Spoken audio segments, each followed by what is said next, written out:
We've reviewed some stupid movies in our time, right? Some really stupid.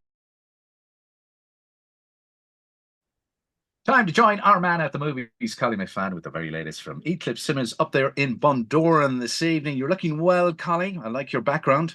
Thank you very much. Do you mean from South County Dublin or my literal background on Your the Zoom literal screen? Yeah, background I had a feeling that might be the case. How you doing, Jamie? Happy Easter, I suppose, And happy and Easter all that. to you. And happy returns. Did you get any eggs yet? Did you? No. And I got 0 eggs last year. I just like to point that out for the first time in my, half a century of life. So just if anybody who knows me is listening, feel free to remedy that situation this year. But we have lots of Easter eggs for you, lots of Easter things in our basket for you this weekend, because there's loads of stuff. And we've already had a couple of them out already. And we had a big weekend last weekend, and we've another one this weekend. And speaking of big, will we start with the big movie, the big people?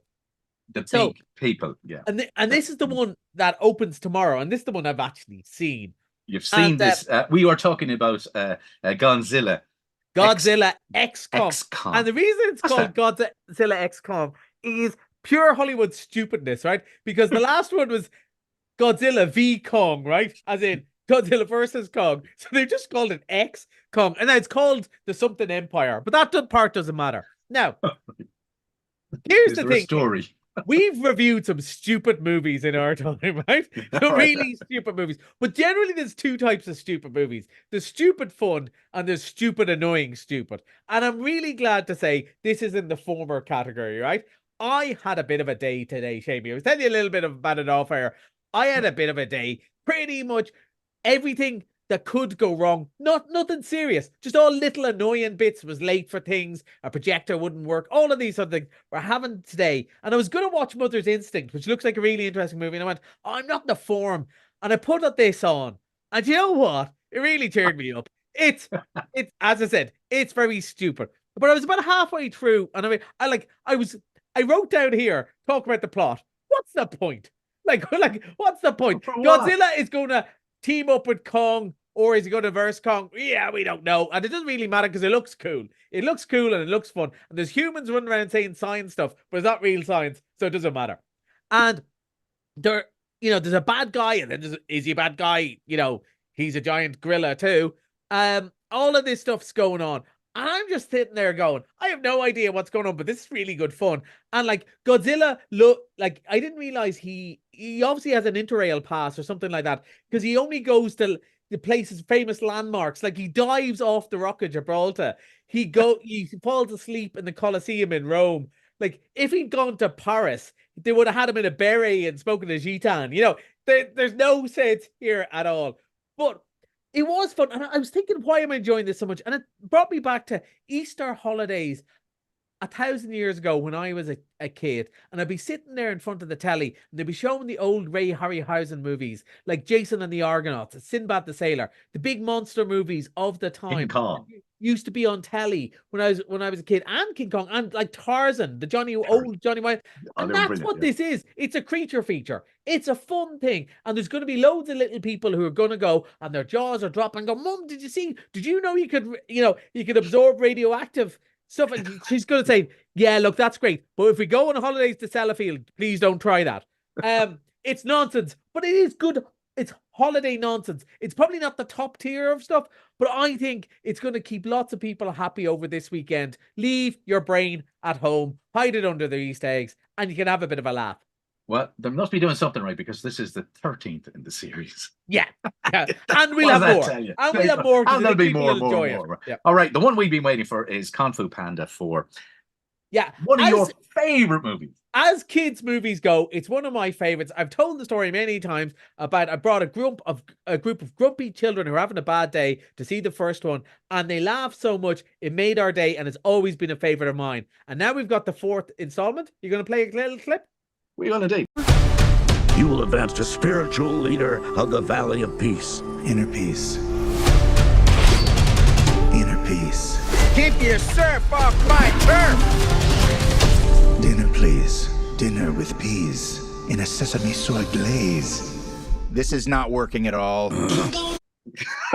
It's not working at all. No. It looks very funny. It looks It is really very funny. like he is just good as I could. To be honest with you, I could take or leave Jack Black with a couple of roles exception.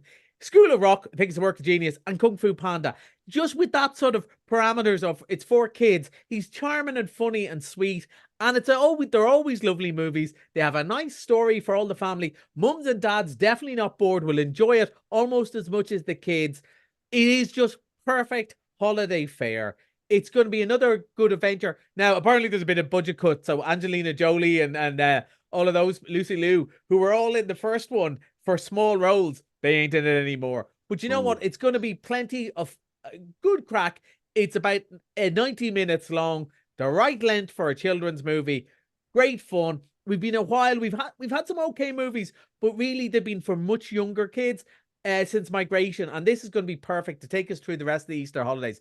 2 thumbs up from everyone who's seen it today. It's been a busy day. What age group do you put on that, Kung Fu? Well, I think the idea, probably it's for under 12s more. If Godzilla's kind of 10 to 14, this is more like 6 to 10, 11. But the thing about Kung Fu Panda is it's so fun. Everyone will like it. The grumpy 14-year-old won't mind being dragged around to this. They'll pretend they mind, but they'll actually sequel enjoy it. But also, because Kung Fu Panda has been going for 15 years, that's a long time in the life of a young person. So they'll be very familiar with it. So even the 15, 16-year-olds are probably delighted to go and see it because they've seen the other ones and they've really enjoyed it. They're always good. I'm really looking forward to this. It's top notch. There you go. Family favorite for the weekend, Kung Fu Panda 4, which starts showing. It's started now. It's packed all day. Okay.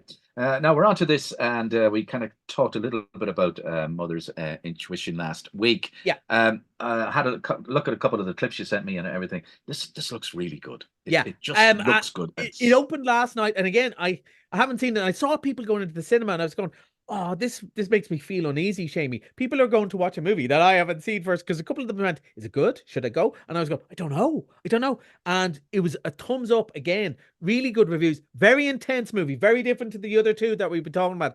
It's about a pair of mothers who are best friends. They have 2 young children.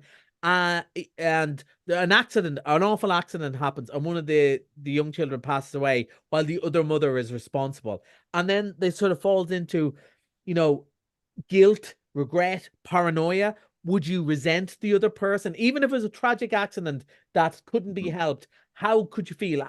Would that other person ever forgive you? Would they wonder how would their relationship be with your child? So a very intense psychological thriller. I asked a couple of people when they came out of it last night, they really liked it, but they found it, not tough going, but they're kind of, I'm going to have to think about that for a while after coming out of it. But sometimes a movie is great that makes you do that, isn't it? Yeah, well, I think so too. And I'm being slightly vague about it on purpose because because of their reaction, I didn't want to look into it too much. I didn't want to find out because I want to see it for myself and find out, where it goes. I'm not sure if it's going to go almost like psychological thriller horror or if it's more of a family melodrama. I think maybe it's a bit of all of those things. Yeah. And it's our grown, for the Easter holidays, this is our grown-up movie, really. And I think people will, I think people will enjoy it. And interesting. And 2 great actresses, Anne Hathaway and Jessica Chastain, both Oscar winners.